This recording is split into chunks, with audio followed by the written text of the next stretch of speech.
Hello everyone, I am Dr. Atul Kumar Srivastav, MBBS MD, Assistant Professor in Department of Microbiology।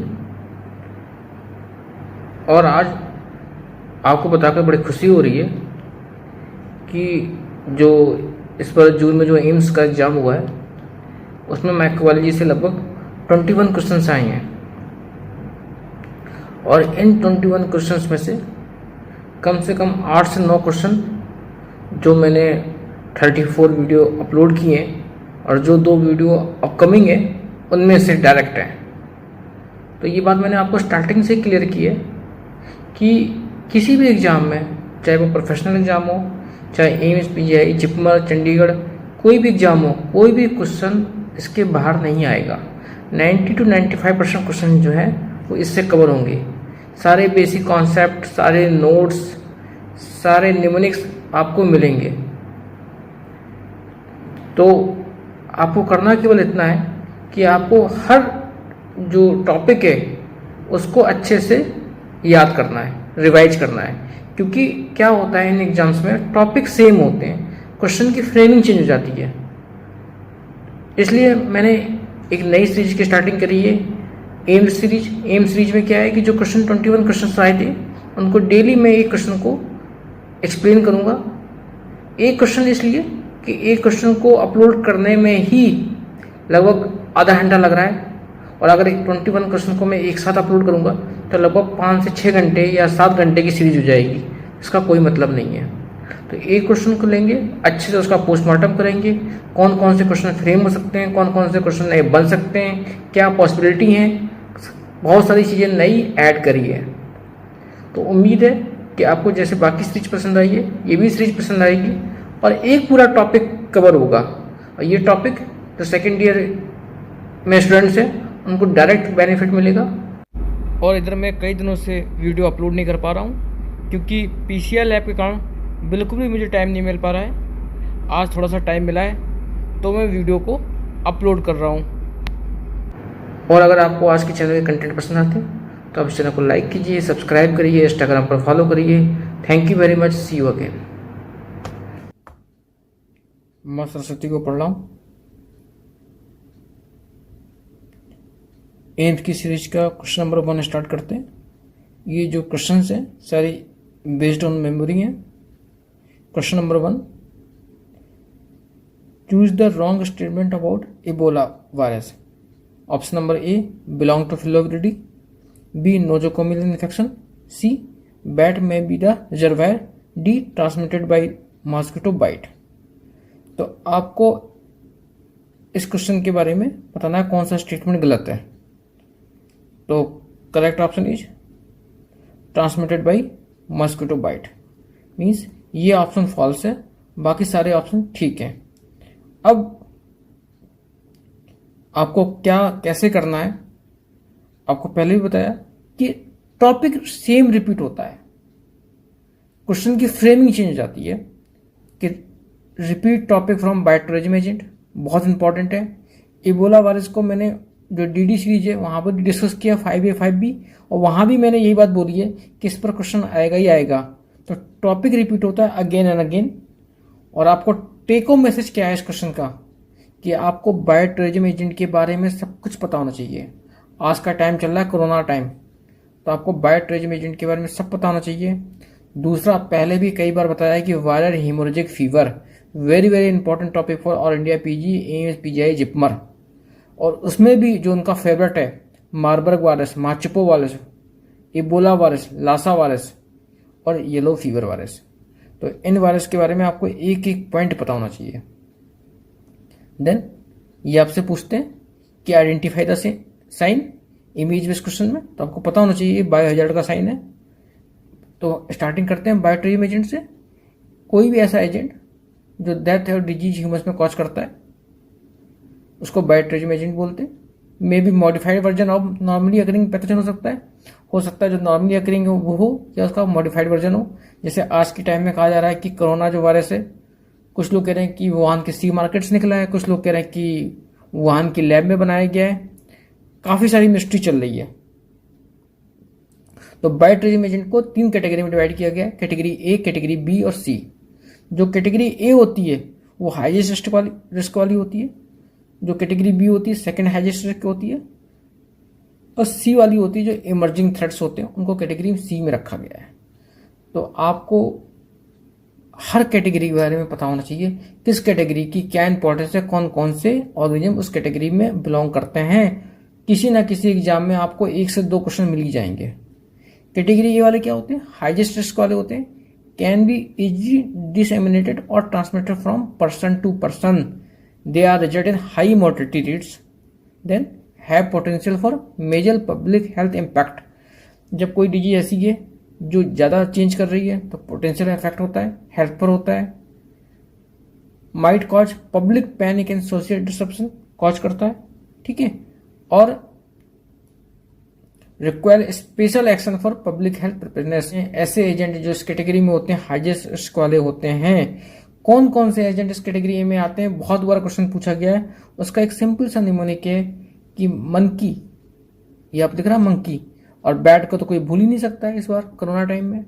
तो दोनों क्या कर रहे थे, क्या कर रहे हैं? प्ले कर रहे हैं, खेल रहे हैं। कहाँ पर? लासा में। तो आपको पता है लासा एक जगह का नाम है, ठीक है। तो मंकी की स्पेलिंग में थोड़ा सा चेंज किया है, मैन की किया है। क्यों किया है? मैन मतलब MA मतलब मार्बर्ग वायरस, MA मतलब मार्चपो वायरस, K मतलब KFD वायरस, E मतलब इबोला वायरस, Y मतलब येलो फीवर वायरस। और ये सारे जो वायरस होते हैं क्या कॉज करते हैं? वायरल हेमोरेजिक फीवर कॉज करते हैं। तो Marburg virus, Machupo virus, KFD, Ebola virus, yellow fever virus सारे ही वायरल हेमोरेजिक फीवर कॉज करते हैं। Very important for all India PG exam. S मतलब स्मॉल पॉक्स वायरस। क्लियर हो गया ना मेरे? तो कैटेगरी ए में कौन कौन से आए? मैन की। क्यों नाम रखा है मैन की या मन की? उसका भी एक रीजन है, आपको आगे डिस्कस करेंगे, बताएंगे। तो अभी आप याद रखो क्या क्या है। देन बैट, बी मतलब बोटुलिज्म, ए मीन्स एंथ्रेक्स और टी मीन्स टुरेलेमिया। प्ले मतलब प्लेग। तो ये सारी बैक्टीरिया डिजीज है। लासा मतलब लासा फीवर। तो आपको पता होना चाहिए कैटेगरी ए में कौन कौन से लाई करते हैं। एक सिंपल सा निमोनिक है, मैन की, मन की या मैन की। बैट दोनों प्ले कर रहे थे कहाँ पर? लासा में। सारा ही इस निमोनिक के अंदर है। अगर आपको ये निमोनिक याद है, कभी नहीं भूलोगे आप। Then viral haemorrhagic fever, very very hot topic और PGI Chandigarh. At least 1 to 2 question इसमें से आते ही आते हैं नेट पीजी या किसी एग्जाम में। एक एरिनाविरिडी, दूसरी फिलोविरिडी। एरिनाविरिडी का एग्जाम्पल क्या है? लासा एंड मार्चपो। कैसे याद रहोगे? एक सिंपल सा निमोनिक है। अगर आप किसी लड़की को अपने घर पर ले आओगे तो माँ को क्या बोलोगे कि मार्चप्रो। तो एक एरिना नाम की लड़की थी, उसको ये बंदा लेके आया। कहाँ से लेके आया? लासा से। और उसने, माँ ने जब कोई रिएक्शन किया तो क्या बोला? माँ चुप रहो। कैसे याद रखना है? माँ चुप रहो मतलब मार्चपो वायरस। एरिना मतलब एरिनाविरिडी। लासा मतलब लासा वायरस। फिलोविरिडी में कौन कौन से आते हैं? इबोला वायरस और मार्बर्ग वायरस। कैसे आपको याद रखना है कि सिंपल सा फार्मूला है, मार्बर्ग या जुकरबर्ग एक ही जैसा लग रहा है। बोलो फाइल कहाँ पर है? बोलो मतलब इबोला वायरस, फाइल मतलब फिलोविरिडी। मार्बर्ग या जुकरबर्ग बोलो मतलब मार्बर्ग वायरस। मतलब फिलोविरिडी फैमिली में एक मार्बर्ग वायरस है, दूसरा इबोला वायरस है। तो यही आपसे क्वेश्चन पूछा गया था कि कौन सा स्टेटमेंट रॉन्ग है। तो आपको पता है it is a member of Filoviridae. इसका मतलब ये स्टेटमेंट जो है, जो आपसे पूछा गया था, ये स्टेटमेंट बिल्कुल ठीक है, ठीक है। ये स्टेटमेंट क्या है? Belong to Filoviridae. ये इंपॉर्टेंट फैमिली या इंपॉर्टेंट क्वेश्चन पूछे जाते हैं। Filoviridae long thread like virus होते हैं। इनकी रेंज कितनी होती है? 80 to 800 to 1000 नैनोमीटर इनकी रेंज होती है। फिलो मतलब filament like long thread like virus होते हैं फिलोविरिडी। सिंपल सी बात होगी आपको याद। उसके बाद आपको बताया है कौन कौन से वायरस एनवेलप होते हैं। तो फिलोविरिडी वाले एनवेलप होते हैं। सिमेट्री कैसी होती है? हेलिकल सिमेट्री होती है। इसी में आपको कहा था अगर आपको बेसिक कॉन्सेप्ट क्लियर है तो आपको याद रहेगा, अदरवाइज आपको हर वायरस में रटना पड़ेगा। इबोला वायरस, इस पर क्वेश्चन आया था, किस फैमिली को बिलोंग करता है? फिलोविरिडी। आपको एक ऑप्शन सही हो गया। सिंगल स्टैंडर्ड आरएनए होता है, कोई रटने की बात नहीं है। जितने भी आरएनए वायरस हैं सारे ही सिंगल स्टैंडर्ड होते हैं एक्सेप्ट रियो वायरस। और रियो वायरस का एग्जाम्पल क्या है? Rota virus. क्यों नाम पड़ा इबोला? क्योंकि सबसे पहले एक रिवर थी, कौन सी रिवर थी? Ebola river. वहां पर केस, फर्स्ट केस जो 1976 में आइडेंटिफाई हुआ था, उसके नाम पर इसका नाम पड़ा Ebola virus. First identified in human in 1976 in the democratic Republic of Congo near the Ebola river. उसके नाम पर ही इसका नाम इबोला वायरस पड़ा। और ये diagram very very important for all India PG exam, कि आपसे पूछते हैं आइडेंटिफाई द वायरस। कौन सा वायरस है ये? फिलामेंट सिव फिलोविल्डी का मेंबर इबोला वायरस। देन कैसा आउटब्रेक कॉज करता है? स्पोरेडिक आउटब्रेक कॉज करता है। अब इसकी कुछ हिस्ट्री बहुत इंपॉर्टेंट है जो एग्जाम में पूछी जाती है, कि सबसे पहले कहाँ आइडेंटिफाई हुआ था? 1976 में हुआ था। और किस जगह पर हुआ था? Sudan and Jerry with high fertility rate. यहाँ पर ये पहला केस आइडेंटिफाई हुआ था इबोला रिवर के पास, इसलिए इसको बोलते हैं इबोला वायरस। और ये वायरस कुछ ना कुछ आइडेंटिकल किस वायरस से था? तो दूसरा मेंबर इस फैमिली का मार्बर्ग वायरस, लेकिन एंटीजेनिकली दोनों डिफरेंट थे। ये वेरी इंपॉर्टेंट पॉइंट है। देन इन 1979 में इबोला फिर से रीएमर्ज हुआ। पहले 76 में आया, बाद में 79 कहाँ पर आया? सूडान में, with Syria person to person transmission. तो एक ऑप्शन ये भी था कि पर्सन टू पर्सन ट्रांसमिशन हो सकता है कि नहीं हो सकता है? पर्सन टू पर्सन ट्रांसमिशन बिल्कुल हो सकता है। फिर 1995 में फिर लार्ज आउटब्रेक हुआ विथ हैवी फर्टिलिटी रेट, और कहाँ हुआ? किक्विडिया जेरी में हुआ। तो आपको ये बिल्कुल याद रखना है कि पहले 76 में हुआ, फिर 79 में हुआ, फिर 1995 में हुआ, और रिसेंटली 2014-2016 में वेस्ट अफ्रीका में इसका आउटब्रेक हुआ था। Was the largest Ebola outbreak since the virus was first discovered in 1976। इसका मतलब 1976 के बाद जो सबसे बड़ा आउटब्रेक हुआ है वो 2014 और 16 के बीच में हुआ है। कहाँ पर? वेस्ट अफ्रीका में। और जो करंट आउटब्रेक 2018-2019 में हो रखा है वो कहाँ हो रखा है? ईस्टर्न DRC में, डेमोक्रेटिक रिपब्लिक ऑफ कांगो में। और इसके केस कैसे थे? हाईली कॉम्प्लेक्स थे। तो ये बात आपको बिल्कुल याद रखनी है कि रिसेंट आउटब्रेक कहाँ हुआ था। देन कितने टाइप के स्पीसीज या सब टाइप्स पाई जाती हैं? तो आपको याद रखना है, एक होता है जेरी स्ट्रेन, उसको हम इबोला जेड भी बोलते हैं। 90% फर्टिलिटी रेट प्रेजेंट होता है। क्यों इबोला? EBO मतलब इबोला वायरस, ठीक है।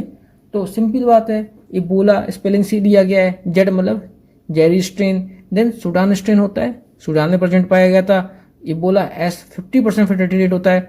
तीसरा वेस्टर्न स्ट्रेन, ये माइल्ड होता है। थाई फॉरेस्ट और बुंदी बुग्या स्ट्रेन और बोम्बली स्ट्रेन, ये सारे स्ट्रेन या सब टाइप्स किसके होते हैं? इबोला के।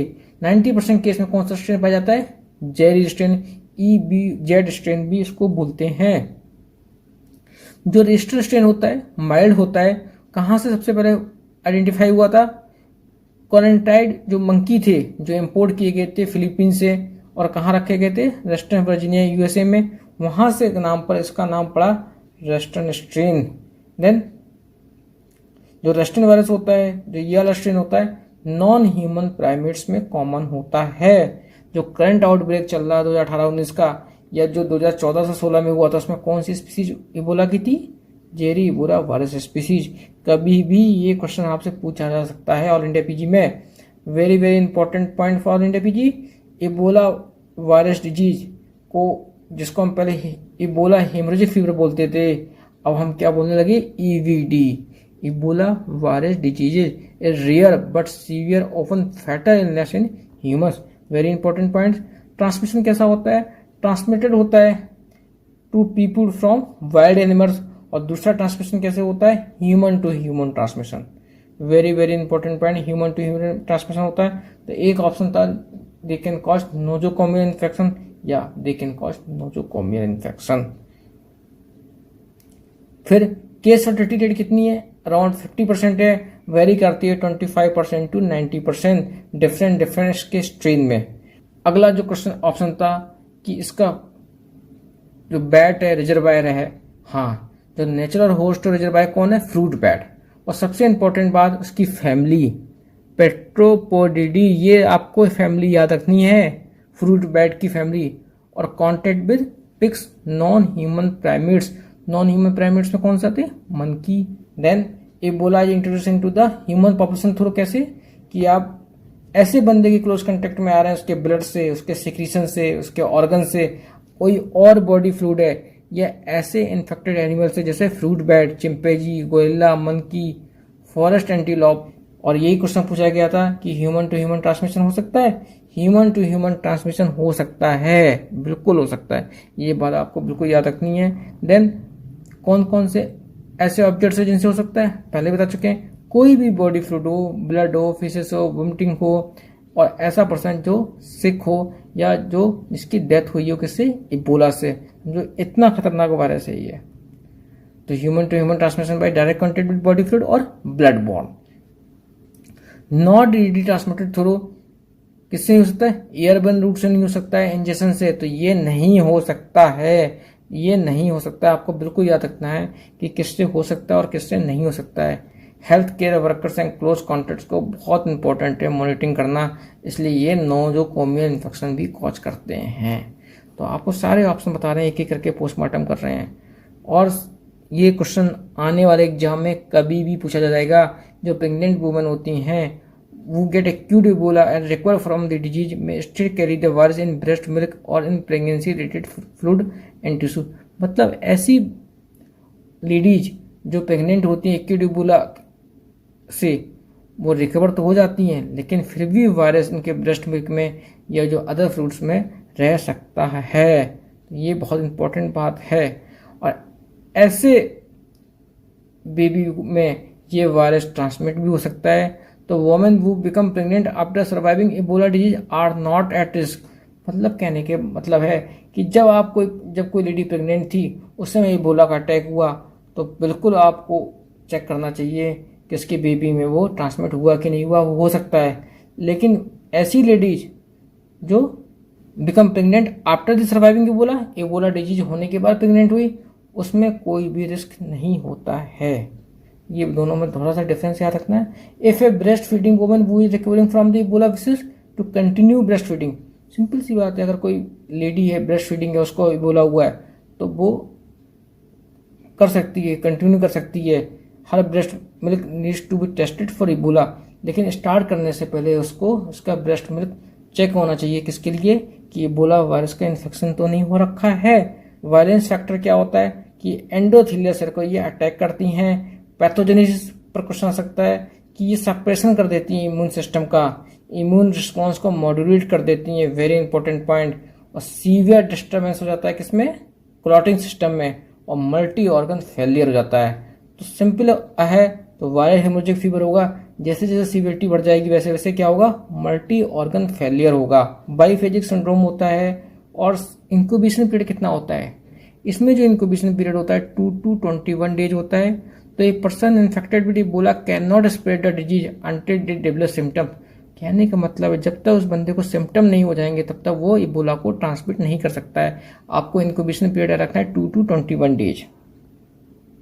क्या कॉज करता है, haemorrhagic fever, myalgia, muscle pain, fatigue, headache, sore throat, ये आपके सारे सिम्टम्स कॉज करता है।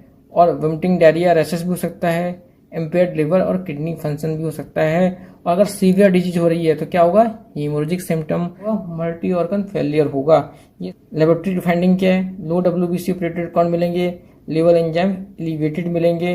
और डायग्नोज करना इनको बहुत टफ इसलिए है कि जो नॉर्मली इन्फेक्शन होते हैं उसके भी सिम्टम बहुत ज़्यादा सिमिलर होते हैं इबोला से। और many symptoms of pregnancy and Ebola disease are also quite similar. और जो अदर इन्फेक्शियस डिजीज है जैसे मलेरिया, टाइफाइड, उनके भी सिम्टम ऑलमोस्ट इसके बराबर ही होते हैं। On the basis of various diagnostic method 2 types के होते हैं, या तो आप एंटीजन को डिटेक्ट करो या एंटीबॉडी को करो। दूसरा होता है PCR जो कि वायरल RNA को डिटेक्ट करता है। तो कौन कौन से वेरियस डायग्नोस्टिक मेथड होते हैं, एलाइजा जो गोल्ड स्टैंडर्ड कौन सा है, RT-PCR, सीरम न्यूट्रिशन टेस्ट भी करते हैं, इलेक्ट्रॉन माइक्रोस्कोपी भी करते हैं, virus isolation by cell culture भी कर सकते हैं। लेकिन गोल्ड स्टैंडर्ड क्या है, RT-PCR। क्लियर। देन WHO ने क्या रिकमेंड किया है फॉर रूटीन डायग्नोस्टिक मैनेजमेंट के लिए, ऑटोमेटेड और semi automated nucleic acid test, NAT, very very important for all India PG exam and coming AIIMS PGI Chandigarh. कि कौन सा करंट में है जिसको WHO ने रिकमेंड किया है वो कौन सा है, नेट, न्यूक्लिक एसिड टेस्ट। और ऐसी जगह जहां पर रिमोट एरिया जहां नहीं कर सकते वहां कौन सा टेस्ट कर रहे हैं, rapid antigen detection test.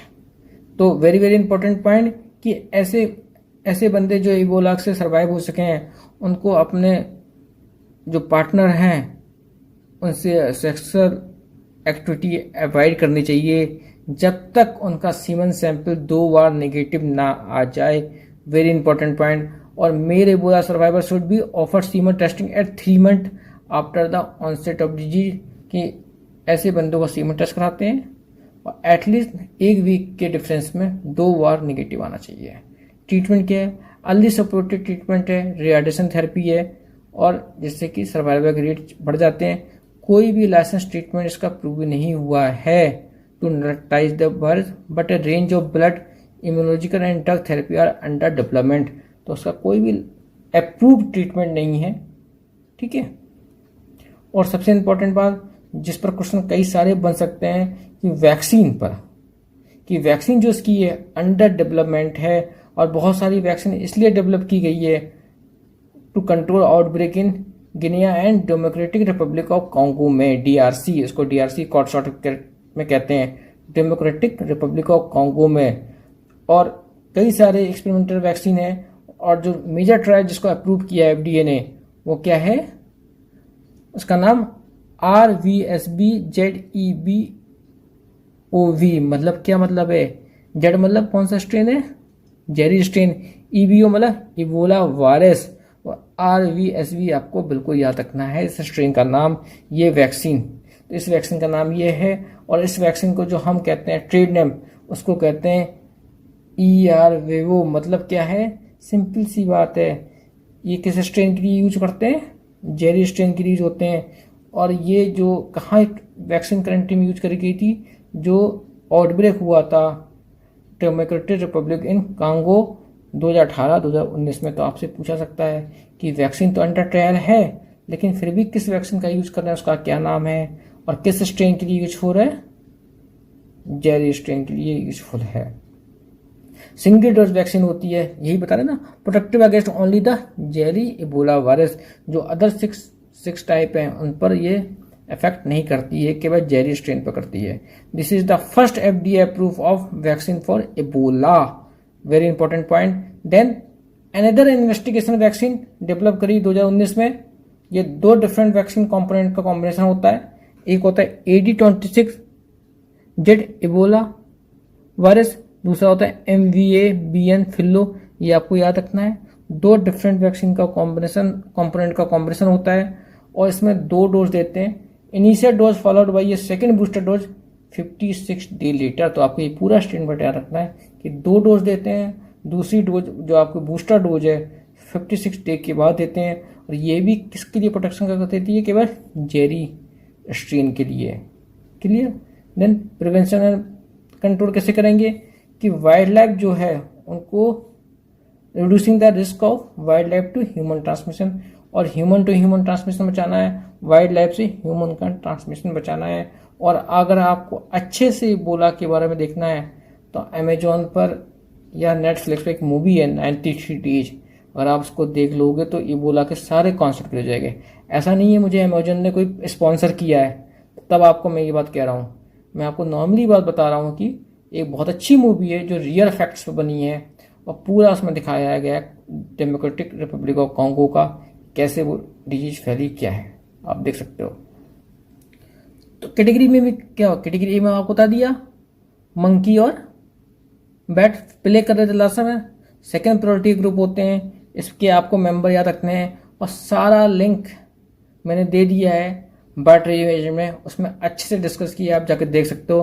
Category C में कौन कौन से होते हैं, जो इमर्जिंग थ्रेट होते हैं, इसमें आपको सिंपल से निमोनिक याद करना है, संता हंता। संता हंता मतलब सा मतलब सार्स वायरस, एन मतलब निफा वायरस, और TA मतलब एंटी मतलब हंटा वायरस।